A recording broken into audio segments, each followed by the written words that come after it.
गीता की शुरुआत कहाँ से होती है? परीक्षा की घड़ी से होती है। गीता की शुरुआत में परीक्षा की घड़ी क्या है? अर्जुन योद्धा है, विजयी हुआ है पहले, बहुत विद्यार्थी जीवन में श्रेष्ठ धनुर्धर रहा है। जितने अर्जुन और सहित सारे पांडव, दुर्योधन सहित सारे कौरव, इन सब के बीच में जो परीक्षाएं होती थीं उनमें सबसे पहले नंबर अर्जुन का आता था। द्रोणाचार्य उसे बहुत प्यार करते हैं और गुरु, सिखाने वाले गुरु, शिक्षक, और गुरु के नाते एक प्रकार से कहा जाए तो कई ऋषि मुनि बहुत सारे प्रशिक्षण देने के लिए अज्ञातवास में आते हैं, जो सिखाते हैं। जब सब सोते हैं तो वो द्रोणाचार्य के पास जाता है शिक्षण लेने के लिए।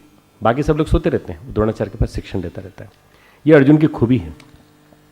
पर उसके जीवन में धनुर्विद्या तो सीख ली, जीवन विद्या नहीं सीखी उसने। मतलब धनुर्विद्या सीखने के बाद जीवन विद्या सीखने का दौर कब चालू हुआ? जब युद्ध में खड़े हुए। भाई पूरी किताब पढ़ ली।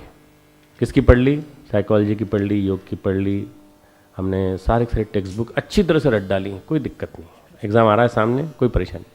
पर जब एग्ज़ाम में पेपर सामने आया और जीवन विद्या के अभाव में, समय प्रबंधन के अभाव में और अपने आप को मैनेज करने की जो परिस्थितियां हैं उसके अभाव में हम क्या कर गए? हम कुछ गलतियां करके आ गए। अच्छे स्टूडेंट से गलती हो जाती है, अच्छे लोगों से गलतियां हो जाती हैं। तो क्या करें? अपना संतुलन बनाए रखने का प्रयास करें। जीवन विद्या का मतलब है अपना संतुलन बनाए रखने का प्रयास और अपने पोटेंशियल को, अपनी प्रतिभा को, अपने पोटेंशियल को चरम सीमा तक लाने का प्रयास। कड़ी परीक्षाओं का जीवन। दुर्योधन के पास सफलताएं हैं पर कुछ किया नहीं उसने। अर्जुन ने जीवन भर परीक्षाएं दी पर कुछ किया है।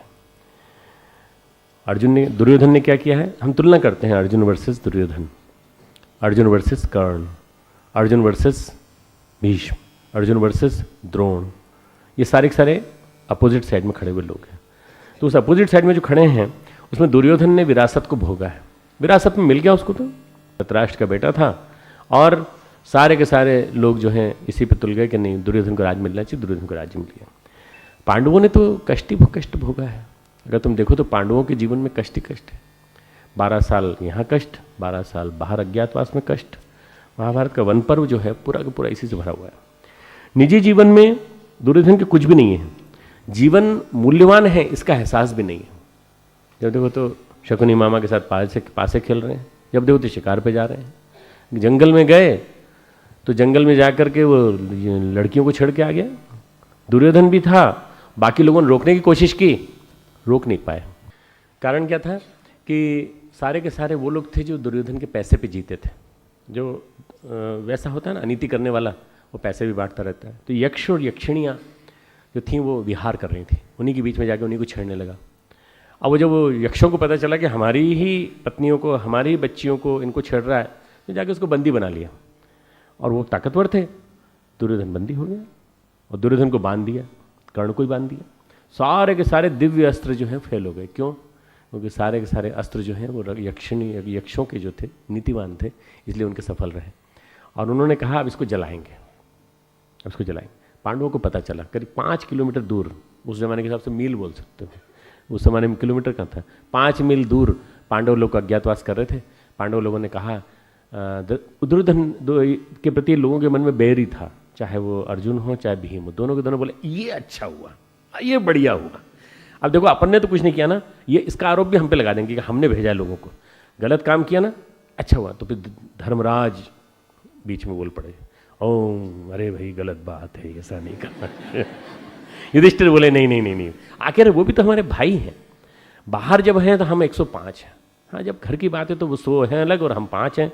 बाहर की जब घर की बात है तो फिर उसमें हमको बचाना चाहिए। तो धर्मराज ने वर्डिक्ट दे दी। उन्होंने कहा भाई बचाना चाहिए, तुम दोनों जाओ उनको छुड़ा के लाओ। तो गए छुड़ाने के लिए और बंधनों को काटा, सब बंधनों को काट करके यक्षों से युद्ध किया। और उसके बाद फिर वो अर्जुन दुर्योधन सामने नीचे मुंह लटका खड़ा था। बोले शर्म आनी चाहिए तेरे को, शर्म आनी चाहिए, लड़कियों को छेड़ते हुए पकड़ा गया और तो हम नहीं आते तो ये जला देते तेरे को। दुर्योधन के मन में इतनी आत्मग्लानि हुई, कर्ण ने तो हिम्मत बंधा दी दुर्योधन को कि कोई बात नहीं, हो गया सो हो गया, अब आगे कभी नहीं करेंगे ऐसा काम। पर दुर्योधन बोलता है नहीं भैया ये जीवन बेकार है, ये जीवन बेकार है, अब क्या करें? उन्होंने कहा आज जो है एक प्रयोग करते हैं, प्रयोपवेशन यानी सेल्फ इमोलेशन, अपनी अंदर की ज्योति को आमंत्रित करके उसमें आहुति देना। उसने कहा भी वो तैयार करो हमारे लिए, हम आत्मदाह करेंगे, लकड़ियाँ वकड़ियाँ बिछाओ, चिता बिछाओ। चिता सजा दी गई और दुर्योधन जा कर के वहाँ लेट गया। बोले भाई अब हम तो अपने अंदर से अग्नि प्रज्वलित करेंगे, हम तो मर जाएंगे, क्यों, ये जीवन जीना बेकार है। अरे भाई वो लड़कियों को छेड़ा तब तक तो ठीक था, क्या कर रहा है, लड़कियों को छोड़ा तब तक तो ठीक था, पर ये पांडव के मुंह से, अर्जुन के मुंह से जो धिक्कार सुनी है, इस धिक्कार के बाद जीना बेकार, इस धिक्कार के बाद अब जीना बेकार, अब हम नहीं जिंदा रहना चाहते। मतलब वो धिक्कार ज़्यादा खराब लगी और छेड़ना खराब नहीं लगा, छेड़ने में मजा आया उनको। मतलब हर तरह की जितनी गलतियां थी वो उसने की। अब जब वो मरने के लिए तैयार थे तो ऊपर से ढेर सारे, न जाने कितने, जहाँ कोई आसुरी सत्ता होती किसी के चिंतन में, तो ढेर सारे असुर लोग आ गए। अरे दुर्योधन तुम ये क्या कर रहे हो भाई, तुम तो हमारे देवता हो, आप लोग कौन है? तो बोले हम सब आसुरी सत्ता का प्रतिनिधित्व करते हैं, महाभारत होने वाला है, महाभारत में आप लड़ेंगे तो आसुरी सत्ता का प्रतिनिधित्व आप करेंगे और आपको लड़ना है, इसलिए जिंदा रहना है। अभी तुम हमारे साथ हो ना? हाँ हाँ हम आपके साथ हैं, आप चिंता मत कीजिए। उठ के बैठ गया। उसने कहा ठीक है अब कैंसिल, मरना कैंसिल। ये क्या है मित्रों? ये दुर्योधन का एक प्रकार से कहा जाए तो व्यक्तित्व है, चरित्र है जो दिखाई पड़ रहा है, और वो व्यक्तित्व चरित्र दिखाई पड़ता है उसके अनैतिक आचरण में। तो अगर हम दोनों को सामने रखें, दुर्योधन को और अर्जुन को, तो अर्जुन के पास संघर्ष ज़्यादा है, अर्जुन ने संघर्ष की, पर क्या है वो जीवन से जुड़े हुए नहीं हैं। वो किससे जुड़े हुए हैं? वो जुड़े हुए हैं सारे के सारे हमारे प्रतिकूल परिस्थितियों से, उनसे उन परीक्षाओं में पास हुए। संघर्ष और चुनौतियों से जो आप लोग अपने एग्जाम में दे रहे हैं, उससे हम मानवीय गरिमा को पाते हैं। क्यों जरूरी है कॉन्फ्लिक्ट? क्यों जरूरी है? Why we need challenges?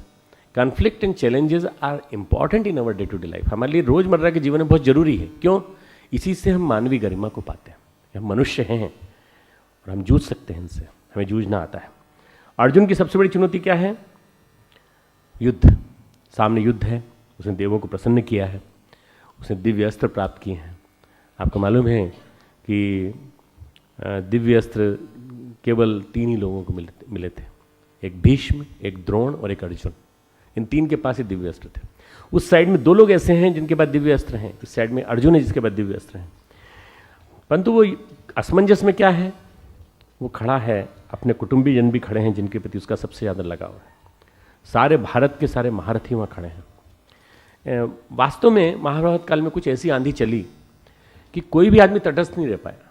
जैसे कोई राज्य कहे कि हम तटस्थ रह सकते हैं, नहीं। क्यों? ये जो कदम है ये हमारे भविष्य को तय करता है। महाभारत का कदम भविष्य को तय कर रहा था कि आप युद्ध में किसके साथ लड़ेंगे, कौरवों के साथ कि पांडवों के साथ। उस समय तटस्थ रहना संभव नहीं था। उस जमाने में कोई भी 2 में से किसी एक पक्ष को इग्नोर नहीं कर सकता था। तटस्थ रहने की कोशिश एक ने की थी, आप उसका नाम जानते हो? कोई बता सकता कौन? नहीं, विदुर तो मार्गदर्शक थे। कोई और दूसरा नाम है? नहीं। किसने बोला? किसने बोला बलराम? नाम किसने बोला? किसी बच्ची ने बोला है नाम। अच्छा चलो, बच्चियों की अम्मा ने बोला। बच्चियों की अम्मा जी। बलराम ने तटस्थ रहने की कोशिश की थी। और बलराम ने क्या किया?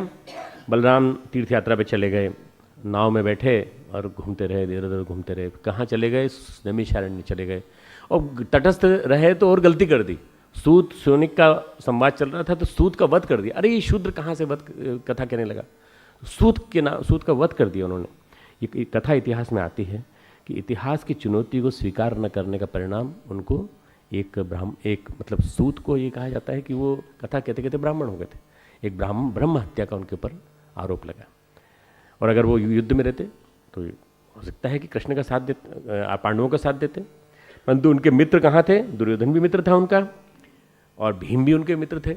और दोनों के गदा युद्ध में बहुत कुछ उन्होंने सिखाया था बलराम ने तटस्थ रहने की कोशिश की, उसका परिणाम उनको मिला। परम पूज्य गुरुदेव साधना में थे, 24 लक्ष के 24 महापुरुष चरण, और उनके गुरुदेव ने इशारा कर दिया। क्या कहा? तटस्थ मत रहना। जब परिस्थितियां ऐसी हों, प्रतिकूल आए, तो तुमको 2-3 साल के लिए साधना क्रम अगर बदलना भी पड़े तो बदल देना। कैसे बदलें गुरुदेव? तो उन्होंने कहा ऐसे बदल देना कि तुम उस समय जो है नियम उतने कड़े रखने की जरूरत नहीं है, पर तुम्हें अगर जेल भी जाना पड़े स्वतंत्रता संग्राम में तो तुमको जाना पड़ सकता। 3 साल के लिए गुरुदेव जेल गए, बाकी सारा नियम निभाया। 27 साल में गुरुदेव का अनुष्ठान पूरा हुआ, यथावत चलता रहा, बहुत कुछ अनुष्ठान उन्होंने किया। पर स्वतंत्रता संग्राम उस जमाने की एक युग धर्म की चुनौती थी, तो स्वतंत्रता संग्राम की चुनौती को स्वीकार। चुनौती से कोई अगर हटता है तो वो पैसिमिस्टिक है, वो निराशावादी है, वो भगोड़ा है, वो कायर है। परम पूज्य गुरुदेव ने जैसे अपनी चुनौती स्वीकार की और एक अपने उसमें समझौता किया। अर्जुन के जीवन में भी धर्म को स्वीकार करें या रिश्ते को स्वीकार करें, परंपरा को स्वीकार करें कि विवेक को स्वीकार करें। परंपरा क्या कहती है? नहीं भैया युद्ध नहीं होना चाहिए। क्यों? कुल स्त्रियां दूषित हो जाएंगी, वर्ण संकर संतान पैदा होगी। पहले अध्याय में विषाद योग में सब इस तरह की बातें आई। और ये अर्जुन के जीवन का क्लाइमैक्स है, अर्जुन के जीवन का क्लाइमैक्स है। यहाँ से उसकी जीवन विद्या का प्रशिक्षण चालू होता है दूसरे अध्याय से। जब भगवान कृष्ण सारा सुन लेते हैं तो हंसते हैं, और हंसने के बाद कहते हैं, हंसते हुए उन वचनों से उन्होंने कहा, अशोच्यानन्म शोचत्सम प्रज्ञावादांश भाष्य से, अरे तू जो न शोक करने वालों के लिए शोक करता है, इनके लिए कोई शोक किया जाता है? ये कोई शोक करने योग्य? जो अनीति के पक्ष में खड़े हैं उनके लिए शोक मत कर, तो अपने बारे में सोच, तो अपनी आत्मा के बारे में सोच। ये आत्मा को कोई नहीं मारता, कोई कुछ नहीं कर सकता। कई लोग गड़बड़ करते हैं, गलत काम करते हैं और क्या कहते हैं, मैं थोड़ी कर रहा हूँ, मेरी आत्मा कर रही है, और बस सो जाते हैं, नींद आ गई, बोले भाई तुम सो रहे हो?